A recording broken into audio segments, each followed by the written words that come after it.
Faltam caráter e hombridade para discutir os assuntos, disse o presidente. A fala dele refere-se ao candidato Luiz Inácio. Vai lá, pode rodar.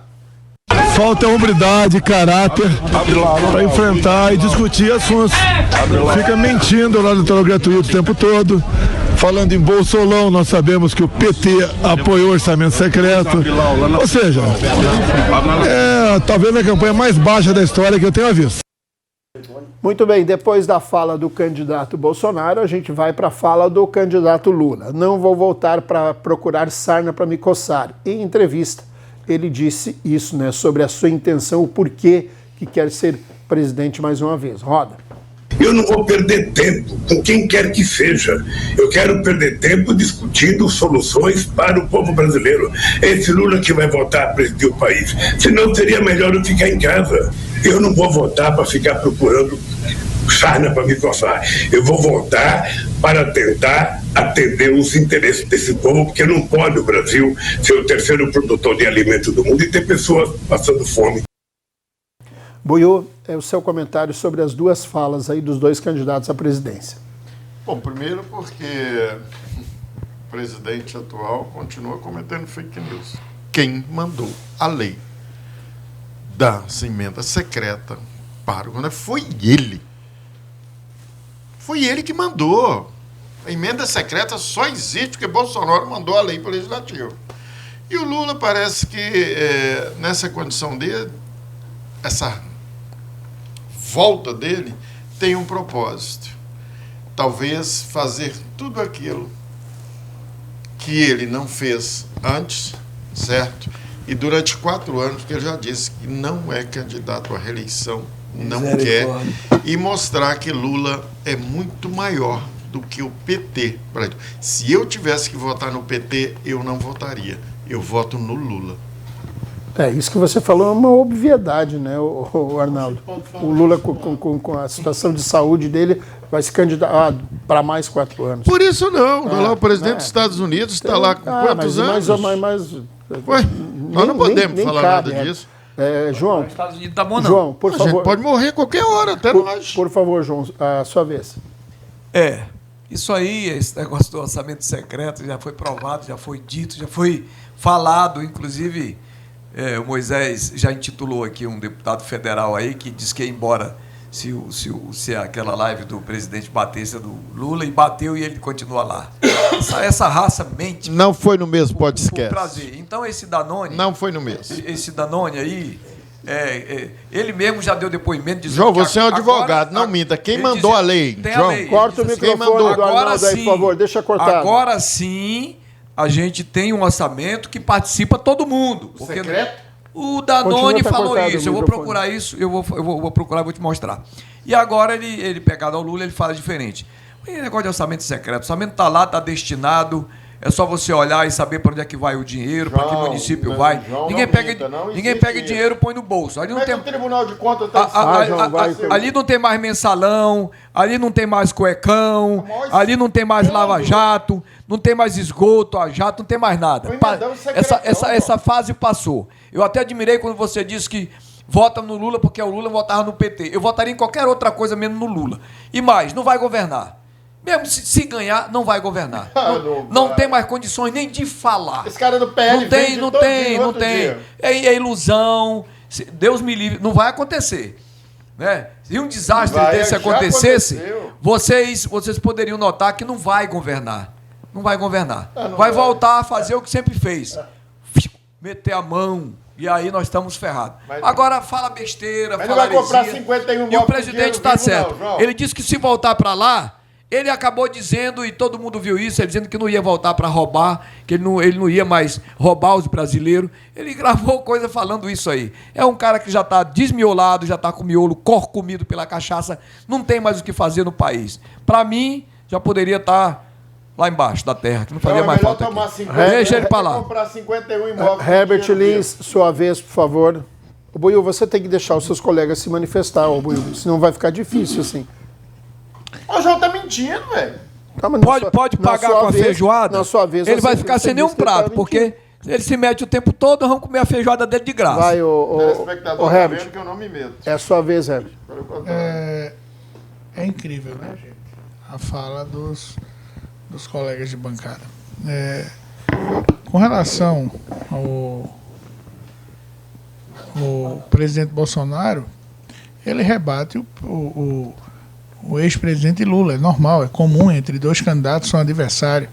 Um tem que rebater a fala do outro. E mais de uma campanha dessa polarizada, né? Agora, dizer que o ex-presidente Lula, né,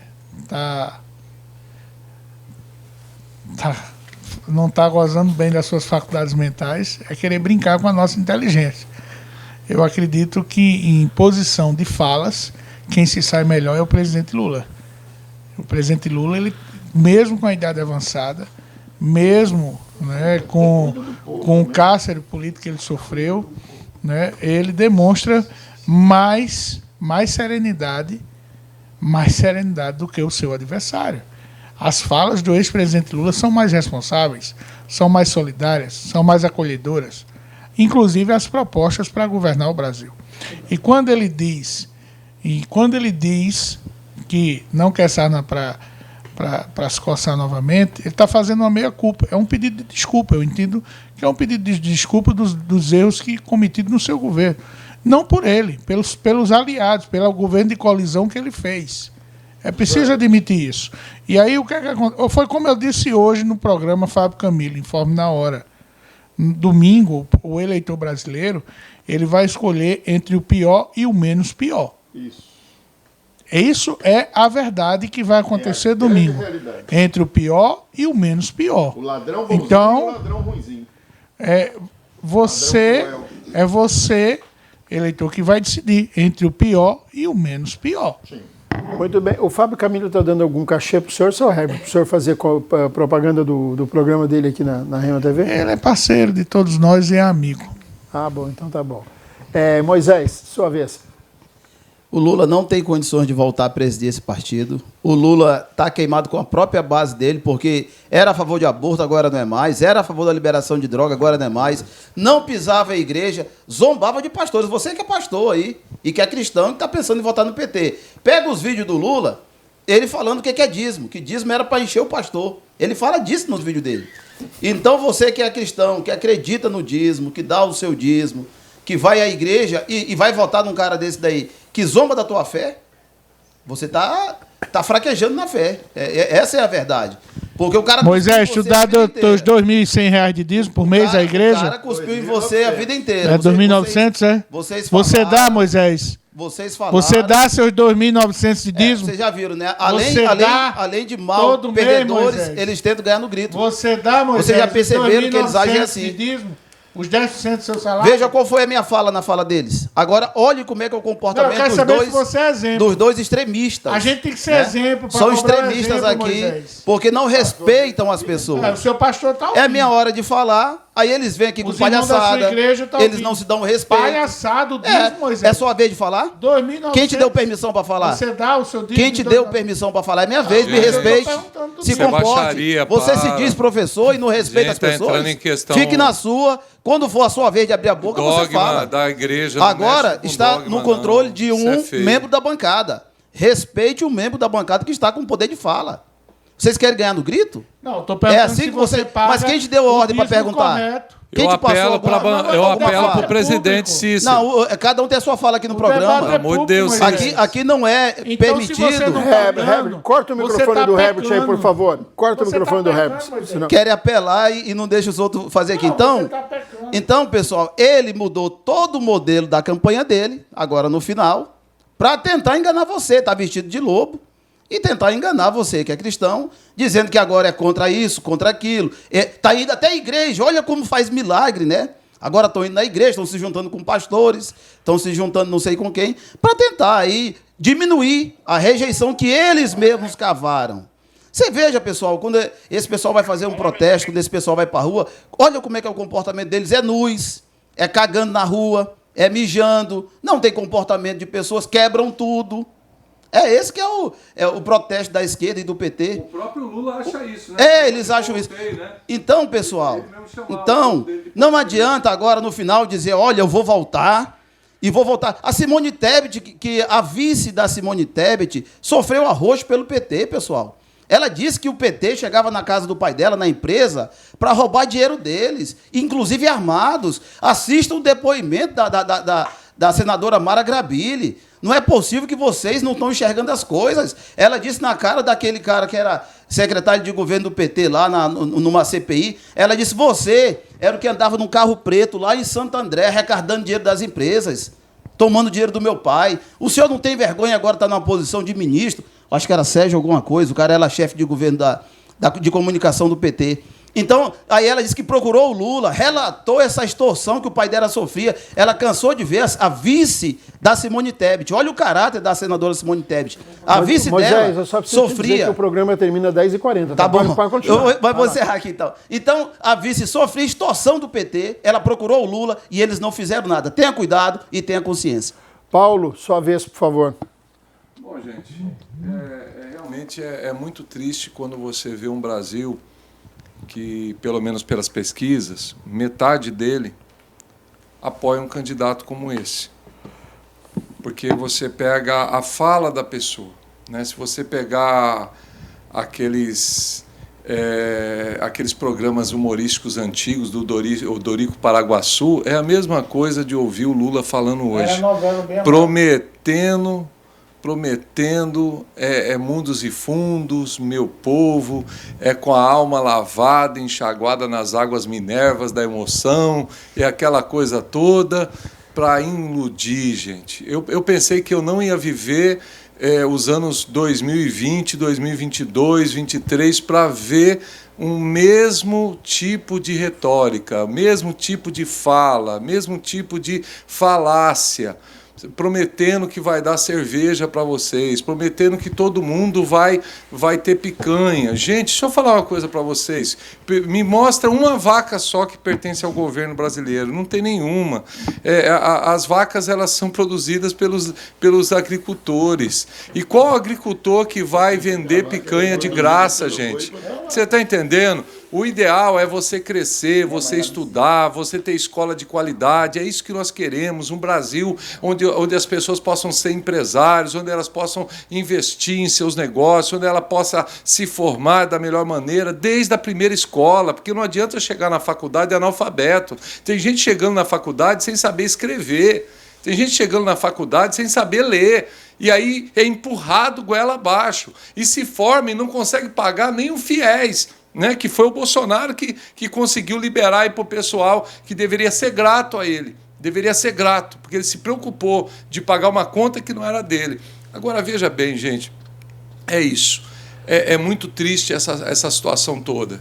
E eu espero que as pessoas consigam discernir. Olha, se você me perguntasse assim, Paulo, você está satisfeito 100% com o Bolsonaro? Claro que não. Ninguém consegue ser 100%.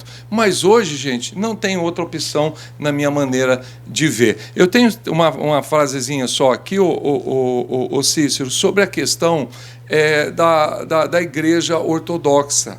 A Igreja Ortodoxa ela foi criada em 1054 por uma dissidência da Igreja Católica, onde eles não concordavam com a infabilidade do Papa mandar em tudo. Eles não concordavam com isso. Outra coisa que eles não concordavam era a questão do uso das imagens, a veneração. Então eles resolveram por isso que não é a mesma criar... igreja de Pedro, né, Paulo? Hã? Por isso que não é a mesma igreja de Pedro. Por isso que eles se separaram. Aí criou a Igreja Russa. O problema é que quando a Rússia... Sim. Não é a Rússia, não. Sim, também. A ortodoxa... Não, sim, Antioquia, mas a Igreja Ortodoxa... Só um minutinho, doutor. Só um minutinho, doutor. Da Igreja Ortodoxa eu sei. Sim, eu também sei. Daí ela migra para a Rússia. Da onde começa o trabalho na Rússia, e na Rússia ela é dominada pela... Deixa eu terminar, depois o senhor entra nos contrapartes. Ela é dominada pela questão do socialismo, também do comunismo, e eles começam a nomear os líderes. E aí a Igreja Peruana desliga. A Igreja Peruana era uma filial, ela desliga. E daí sai a nomeação do Padre Kelmo. Então não é porque o Padre Kelmo é nomeado por uma pessoa que não faz parte da igreja russa, nem da igreja de Antioquia, onde nasceu... São 7 patriarcados não, no mundo. Não é por São isso. 7 patriarcados do mundo. Eles estão nomeados, sim. Mundo, e ele é um padre, deve ser respeitado Bispo como Paulo, tal. Se fosse pastor, seria nomeado pelo qual. Não vem. Olha, eu estou na minha fala. Depois ele pode se bater. Depois ele pode se bater. Não, é porque não né? Depois tá você tem errado. no seu tempo. Quem tá falando errado? Eu preciso chamar um intervalo. Você está falando errado, vai. menino. Você está querendo... Conclui aí, por favor, Paulo. Corta o microfone do Herbert. Tira o microfone do Herbert. E o Peru tá Ok, fora. já avisou aqui que cortou. Mas é a igreja ortodoxa, ela é dissidente, está fora porque ela saiu. Ela saiu. Ela não aceitou ser dominada pelo comunismo. Ela saiu. E daí saiu o Padre Kelmo. É isso. É isso mesmo, estou falando certo. Não estou falando errado. Ela se desligou. Assim como através de Martim Lutero, nós nos desligamos da Igreja Católica também. Nós somos protestantes. E só porque somos protestantes não temos valor? Só porque somos protestantes não temos direito de pregar? Só porque somos protestantes nossa pregação não vale? A nomeação do bispo não vale? A nomeação do pastor não vale? A nomeação do padre não vale? Paulo, conclui, por favor, Paulo. Não, é isso. Então eu acho que é uma questão de desvalorizar. Nós estamos numa pluralidade de religião. E se há uma pluralidade, então pode até discordar do viés político do Padre Kelmo. Agora, discordar da religião dele, não. Muito bem, seguimos com o programa. O Paulo, só para complementar, o seu microfone está cortado, Herbert. Você está perdendo tempo falando. A igreja presbiteriana é protestante, a igreja batista é protestante, Paulo, só na sequência, a igreja luterana é protestante. Paulo, já estourou o seu tempo, Paulo, já estourou o seu tempo. Eu vou complementar o que você disse, que tem gente que entra na faculdade sem saber escrever. E tem gente que já passou pela faculdade e continua não sabendo escrever.